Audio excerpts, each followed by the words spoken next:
Welcome to Success from Scratch, episode number 50, and my special guest, Angela Cotten. Hi. I'm so glad you're here today. Well, thank you, Mark. Appreciate you having me. Yeah, I'm so grateful for everything you do for JPAR, not only as an agent, but as a mentor, helping guide others to success. Well, thank you. Yeah. It's my pleasure. So there's a lot of things to talk about today, but let's talk about before real estate.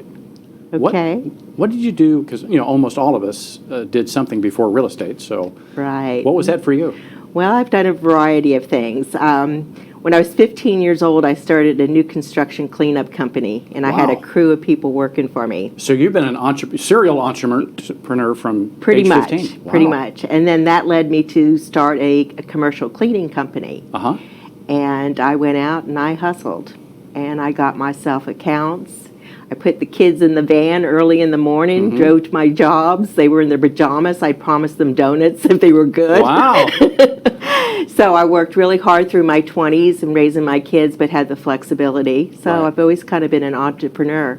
Then for about 10 years, I worked with the elderly in retirement homes, Right. skilled nursing homes, and even nursing homes and Right. assisted living.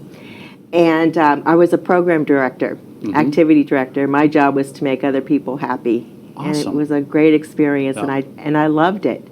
Then I got into real estate, and in 1999, 2008, the market kind of crashed. Yeah, 2008 was a tough year. We were licensed the same year, 1999, though. Okay, Yes, good. So that's- yes. And I was licensed in Seattle, Washington, and did most of my business there.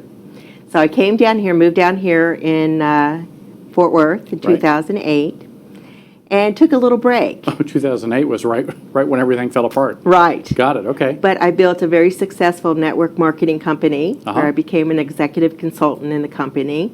Still to this day get a residual income and don't have to do much of anything. Wow. And then I went back into real estate about 4 years ago when Mike retired. Uh-huh. And I got bored and said, what are we going to do? I need to do You something. need to do something. You're not someone to sit around and just twiddle your thumbs or No, play not golf at all. every day. Got Not it. at all.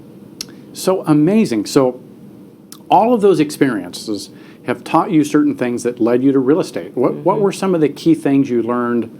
Obviously, resourcefulness was one of them. You can see you're very resourceful.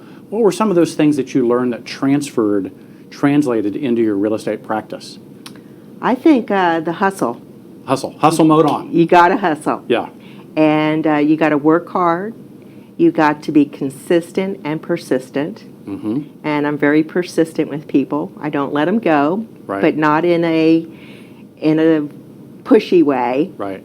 And I stay in touch with people.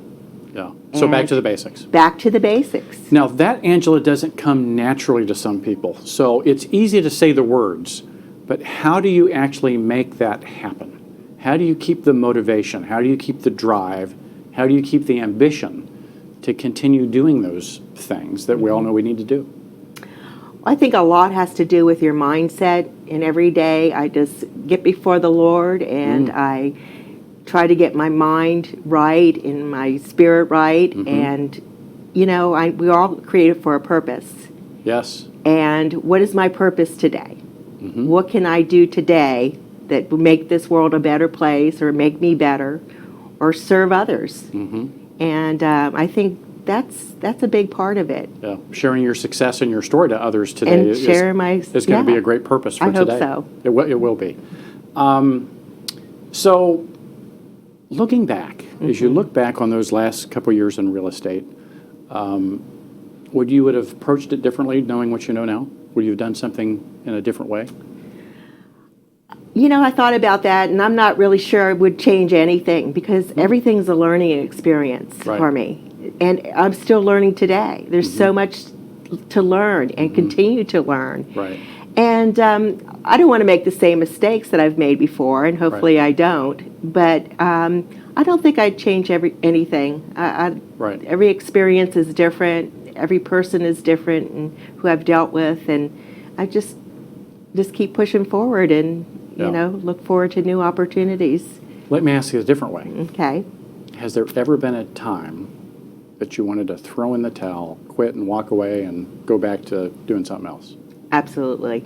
And I did at that one point. So tell I us turned about my that. license back, and I thought I'd never do this again. Tell us about that. Well, it was in 2008, and I got relicensed here in Texas. Right.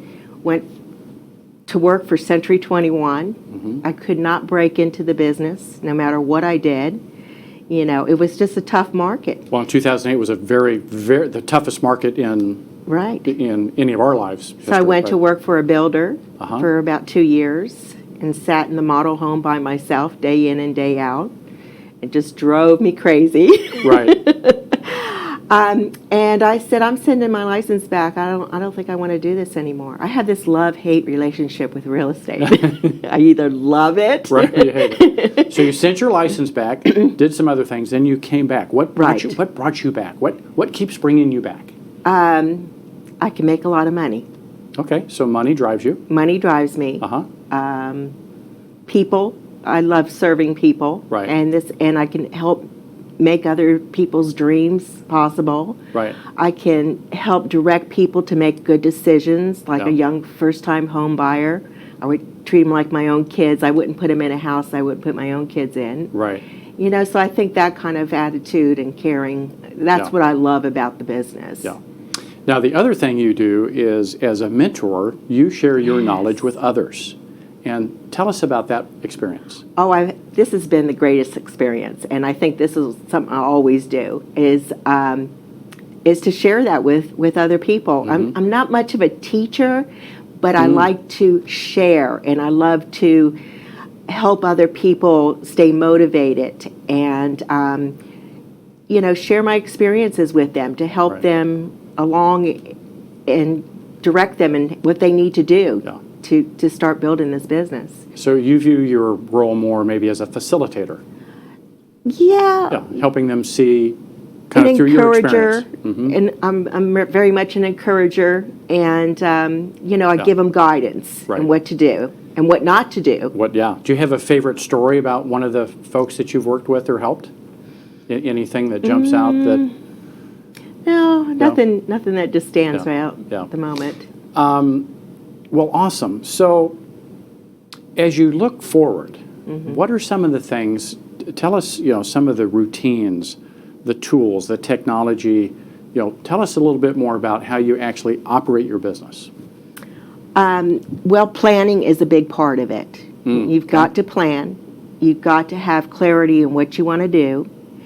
And you've got to put that down. You've got to take everything like in little segments. Like if I have a goal in front of me today that I have to complete, and that's my priority, I give all my attention to that one thing so I can do it the best Got that it. I can do. So you don't multitask. You have a singularity of focus. I have a single focus until I'm done that, and then I go to the next thing. Right. And so I want to be able to give all my attention Yeah. to those certain tasks that I have during the day. So I plan, I follow up. Follow up is a huge part. I prospect daily.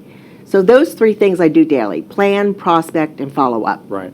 And it sounds like to me, which I love, is, you know, work expands to the time you give it. And it sounds like you give yourself, okay, for this hour, I'm going to do this task, and then you move on. Yeah, I do. So Yeah. I love that approach do. because we know work will expand to the time you give it. Yeah, because you don't want to be all over the place. Yeah, yeah. So, yeah. So that's awesome. Well, any last words of wisdom for the audience before we wrap up today's episode? Just keep the hustle. Keep the hustle. Your hashtag is going to be hashtag hustle mode on. That's right. I love that. Yeah. So, well, there you have it, from a serial entrepreneur starting at 15 with your first business, all the way now to being a very successful agent and mentor Thank you. with us. So I appreciate your time today, and we'll see you soon on another episode of Success from Scratch.